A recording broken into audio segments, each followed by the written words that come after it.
Oke kawan-kawan semuanya, selamat datang kembali di Ruang Random. Tentunya masih bersama aku Yogi. Nah, di sini aku mau bahas terkait dengan dimana bencana itu menjadi sebuah ladang keuntungan. Gak perlu berlama-lama, langsung aja ke hal yang mau aku bahas. Nah kawan-kawan, banjir itu selalu datang tanpa peringatan yang cukup. Tiba-tiba air naik ke jalan, tiba-tiba air menelan rumah, tiba-tiba air menelan akses dan kebiasaan hidup manusia. Nah kawan-kawan, di banyak tempat, termasuk di Gailuos di daerah saya sendiri, yang tertutup itu bukan cuma jalan kawan-kawan, tapi akses terputus, dimana ini memisahkan manusia dengan kebutuhan dasarnya kawan-kawan, yang kadang juga membuat bantuan terlambat datangnya. Dan yang paling terasa di sini, kebutuhan sehari-hari, kebutuhan pokok, tiba-tiba ikut melonjak. Nah kawan-kawan, di saat saudara kita yang lain berjuang untuk bertahan, justru di sini ada pihak-pihak atau ada orang lain yang melihat ini sebagai peluang kawan-kawan, sebagai peluang bisnis, sebagai ladang untuk keuntungan. Ketika banjir itu menutup akses, distribusi ikutan lumpuh, truk nggak bisa masuk, dan barang nggak bisa keluar kawan-kawan. Dan petani-petani di sini itu nggak bisa jual hasil panen mereka, seperti cabai, seperti bawang, seperti tomat, kopi gitu. Semua jadi menumpuk, jadi rusak. Bahkan yang parahnya ada yang membusuk gitu aja. Di satu sisi produsen rugi, di satu sisi lagi warga juga sedang kekurangan kawan-kawan. Nah yang ironisnya kawan-kawan, di saat seperti ini, di keadaan seperti ini, harga bahan pokok justru malah naik gila-gilaan. Dan yang bikin sakit itu naiknya nggak sedikit kawan-kawan. Ada yang 2 kali lipat, ada yang 5 kali lipat, bahkan ada yang sampai 10 kali lipat. Ini bukan ngada-ngada kawan-kawan, ini fakta. Saya sendiri sempat mengalami saat kemarin saya beli bensin, beli rokok, dan beli kebutuhan lainnya gitu. Dan mama juga bilang saat dia beli beras, beli telur, beli gas LPG, itu semuanya pada ikutan naik.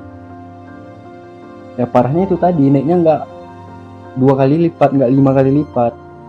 Ada bahan pokok yang naiknya sampai berpuluh-puluh kali lipat kawan-kawan. Mungkin bukan cuma saya yang mengalami, mungkin bukan keluarga saya yang mengalami, tapi saya yakin banyak dari kawan-kawan juga pasti mengalami hal yang sama. Intinya, semua kebutuhan pokok, semua bahan pokok itu seketika berubah menjadi barang yang mewah kawan-kawan. Menjadi barang yang mewah di kampung sendiri. Di sini yang paling terdampak bukan orang kota kawan-kawan, melainkan warga-warga desa yang terjebak, yang berada di daerah terisolir gitu. Mereka nggak bisa keluar, mereka nggak bisa masuk, hanya bisa menunggu bantuan saja, yang itu juga datangnya terlambat. Kita nggak tahu salahnya di mana, terlambatnya kenapa, tapi salah satunya yaitu akses menuju ke daerah-daerah yang terisolir itu benar-benar terputus total kawan-kawan. Itu salah satu, nggak tahu faktor-faktor lainnya apa, nggak tahu saya. Jadi pilihan warga yang terisolir itu cuma ada dua, bertahan atau menyerah gitu.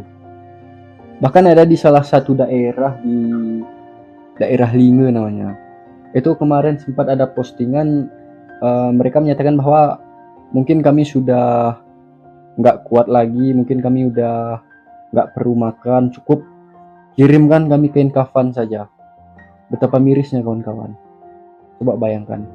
Dan seharusnya di saat seperti inilah empati kita itu datang paling depan kawan-kawan, bukan malah sebaliknya, malah mengambil kesempatan, mengambil keuntungan di balik bencana semua ini. Tapi bisa kita lihat keadaan sekarang kawan-kawan, yang terjadi itu justru sebaliknya. Bencana yang datang itu seharusnya menyatukan kita sesama manusia, ini malah membuka sisi paling gelap dari manusia. Apakah setiap datangnya bencana kita akan seperti ini?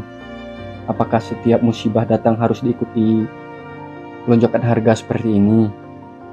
Mau sampai kapan kawan-kawan? Mau sampai kapan kita memilih mengambil keuntungan dari penderitaan orang lain? Mau sampai kapan?